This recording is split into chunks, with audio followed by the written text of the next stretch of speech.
Namanya di Jakarta ya, atau di kota besar ya, biasa lah ya, bumper-bumper ketabrak atau bumper-bumper pernah kegencat sedikit. Yang mereka lihat biasanya ketika lu mau jual mobil itu, orang sukanya yang original. Atau seenggak-enggaknya lu punya original parts-nya, lu bawa ini original parts-nya. Kolong chassis nih, kolong chassis itu biasanya mereka akan ngintip ke bawah. Kenapa? Kalau chassisnya udah karatan, itu mereka juga kira-kira keluar duit lebih dari 5 juta untuk memperbaiki itu semua. Karena kalau baret body itu ketaker langsung gitu. Karena kalau karat itu nggak ketaker. Karena kalau misalkan karatnya sampai parah banget, sampai jelimet masuk-masuk ke dalam, mobil Eropa itu sangat rentan untuk baret kacanya. Rentan banget untuk baret kacanya. Lu ngebenerin interior yang kecil-kecil itu dikit-dikit tapi banyak, dan itu mahal jadinya gitu loh. Anak lu misalkan, ya namanya juga anak kecil ya, kakinya goyang-goyang gitu, jatuhin ke garnis, prak, wah.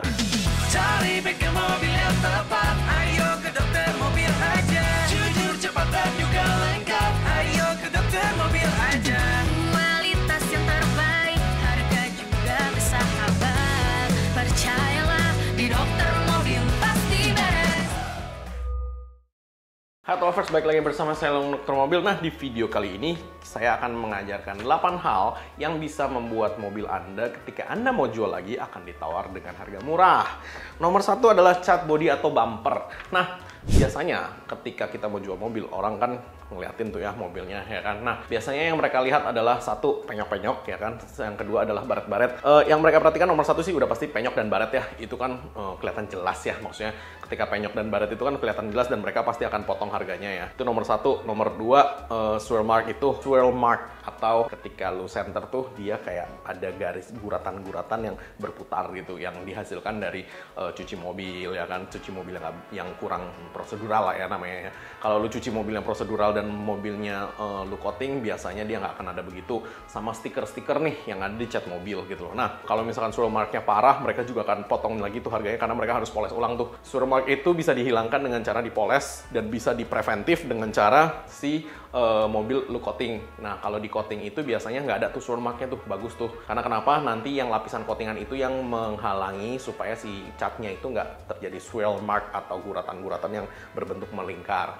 Nah, kemudian yang ketiga adalah, biasa kan kalau lu lihat handle pintu tuh ada garis-garisnya, ada baret-baretnya di handle itu, yang handle lu yang begini atau yang begini. Itu kalau orang, apalagi biasanya sih penumpang ya, kalau mobil gua sih selalu gua pasangin door cap. Kenapa? Karena kalau kuku itu megang-megang terus, itu lama-lama akan baret, dan baret itu akan kelihatan banget ketika lu lagi jual mobil gitu loh. Nah, baret itu bisa lu hilangkan dengan cara lu poles nih, lu kasih wax nih, lu kasih kit gitu kan, lu gosok, lu poles biar si scratch-nya itu hilang. Dan memang orang-orang dari showroom akan selalu ngeliatin itu juga. Namanya di Jakarta ya, atau di kota besar ya, biasa lah ya, bumper-bumper ketabrak atau bumper-bumper pernah kegencat sedikit. Yang mereka lihat biasanya gap atau jarak antara si panel dengan si bumper. Kalau gapnya besar atau bumpernya nggak bisa nempel dengan baik, itu biasanya juga mereka akan tawar juga dengan cukup rendah, potongannya cukup tinggi maksudnya. Jadi makanya gap-gap itu kalau sebisa mungkin sih Anda ke tempat body repair yang mengerti, jadi mereka rapetin lagi tuh gap-gapnya tuh, jangan terlalu panjang ya kan. Aksesoris original. Nah, aksesoris original itu meliputi kaca spion ya kan, kemudian lampu-lampu nih, lampu depan, lampu belakang, dashboard yang ada display dashboard itu kalau bisa sebisa mungkin yang original. Kenapa? Kalau nggak original biasanya mereka akan potong juga lumayan banyak gitu loh. Karena balik lagi ya, di Indonesia ketika lu mau jual mobil itu, orang sukanya yang original. Atau seenggak-enggaknya lu punya original parts-nya, lu bawa ini original parts-nya ketika misalkan lu ganti gitu kan. Kan banyak nih orang yang suka ganti lampu ya kan. Nah, makanya kenapa kalau ganti lampu saya sarankan lu ganti itu semua satu kaligus. Jadi yang part originalnya lu bungkus rapi-rapi, lu taruh di gudang. Kalau lu mau jual, lu ikutin. Part original diikutin, mereka nggak terlalu rewel. Kalau part originalnya tidak diikutin, biasanya akan dipotong-potong nih. Nah, kolong chassis nih. Kolong chassis itu biasanya mereka akan ngintip ke bawah. Kenapa? Mereka akan ngintip bekas-bekas karat. Karena itu yang akan paling visible ya. Visible maksudnya paling terlihat dengan kasat mata ya. Mereka akan lihat bekas-bekas karat. Makanya kenapa anti karat di mobil Anda itu penting ketika untuk menjaga resale value si mobil itu. Ketika udah karatan, biasanya akan cukup mahal untuk memperbaikinya ya. Karatannya kita cerita karatan parah ya. Kalau cuma karatan 1-2 tempat mah easy lah ya untuk memperbaikin. Kalau karatannya cukup banyak dari depan belakang, wah itu sih cukup makan waktu dan cukup makan biaya untuk memperbaikinya. Dan biasanya resale value-nya anjur. Kenapa? Kalau chassisnya udah karatan, itu mereka juga kira-kira keluar duit lebih dari 5 juta untuk memperbaiki itu semua gitu loh. Karena karatan, ini kita cerita karatan parah ya, dari depan belakang itu bisa jadi harus digurinda dulu, dicat ulang, kemudian dianti karat ulang. Itu bisa jadi mereka harus lakukan itu semua.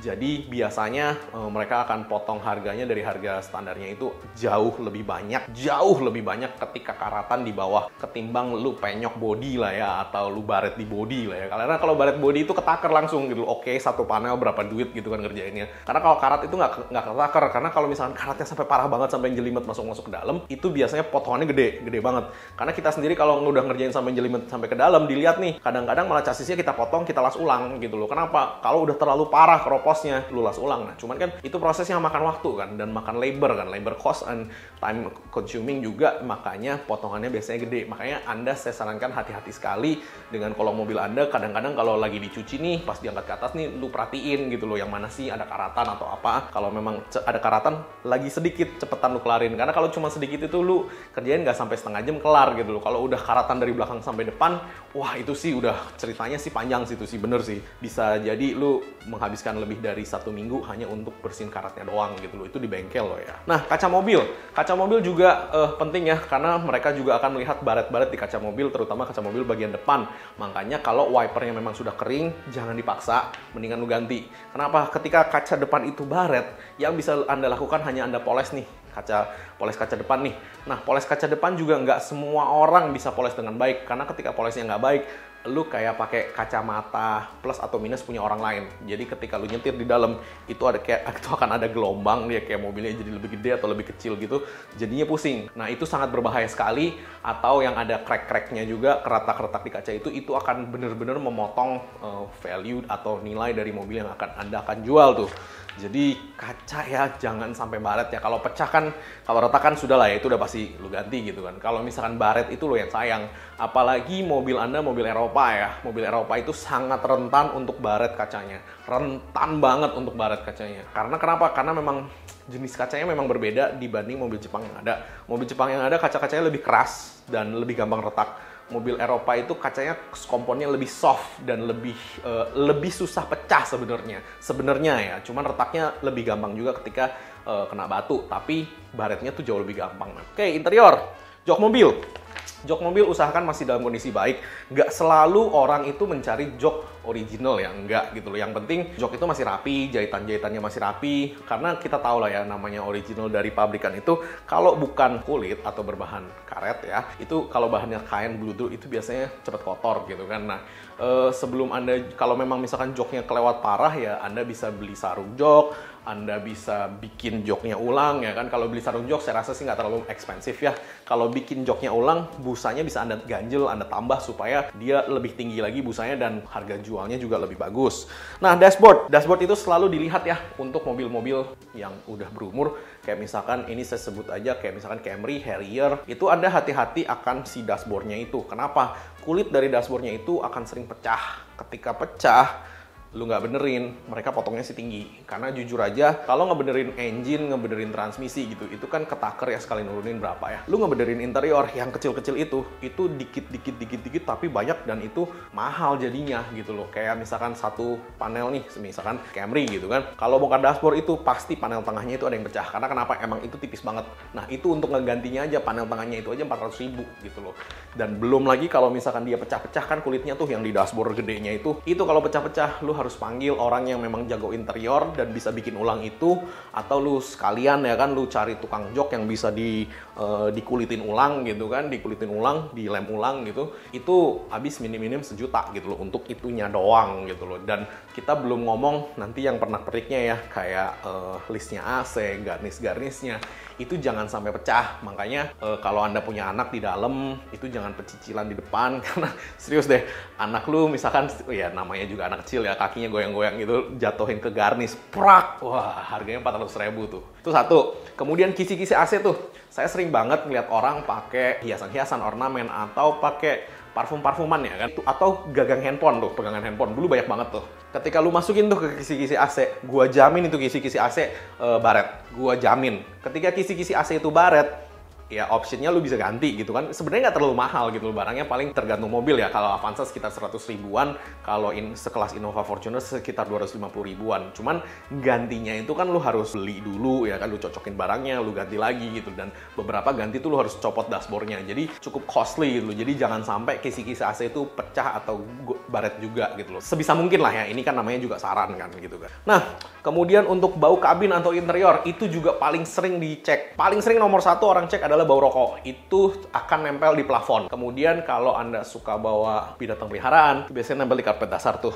Jadi sebisa mungkin bau-bau yang di dalam mobil itu Anda hilangin dulu sebelum Anda tawarin ke orang atau tawarin ke showroom untuk menjual mobil Anda, karena begitu dibuka ada baunya udah pasti dikomplain dan dipotong lagi gitu loh. Nah, di Dokter Mobil kita punya banyak cara untuk menghilangkan bau-bau itu. Anda bisa konsultasi dulu karena solusinya berbeda, setiap bau yang berbeda juga gitu loh. Dan kalau hanya cuman bau rokok doang di plafon sih sebenarnya sih cepet sih ya. Yang susah itu kalau baunya udah ngeresep sampai karpet dasar, nah itu pusing bener. Kemudian aksesoris original nih. Nah, aksesoris original tuh maksudnya kayak di dalamnya tuh kayak orang suka ganti setir kan, ganti pasang-pasang tachometer, pasang apa segala macem. Nah itu diharapkan ya lu balikin standarnya sih, karena kalau orang lain belum tentu suka dengan apa yang lu suka, dan mereka kalau lu jualin standar itu biasanya tetap akan lebih lakunya lebih tinggi. Oke. Dan yang terakhir adalah kaca film. Yang penting sih rapi ya, maksudnya lu nggak usah ngecekin kadar yang tinggal berapa, itu nggak usah dicekin. Yang penting kondisi kaca filmnya tuh rapi, nggak blerek-blerek, nggak terkelupas-kelupas gitu kan. Itu biasanya sih nggak dikomplain sih kalau dari interior. Itu aja sih, ini di luar dari yang obvious ya, maksudnya mesinnya juga oke, transmisinya juga oke, AC-nya juga oke, kaki-kaki juga oke. Ini hal-hal yang memang bisa benar-benar nurunin value atau nilai dari mobil Anda ketika Anda mau menjual di showroom. Oke, silahkan komen di bawah ini pengalaman-pengalaman apa saja yang Anda sudah pernah alami ketika lu jual mobil yang membuat lu sakit hati, dipotongnya di mana, supaya kita bisa kasih solusinya juga. Oke, thanks. Jangan lupa subscribe, like, dan komen di YouTube kami. Thanks.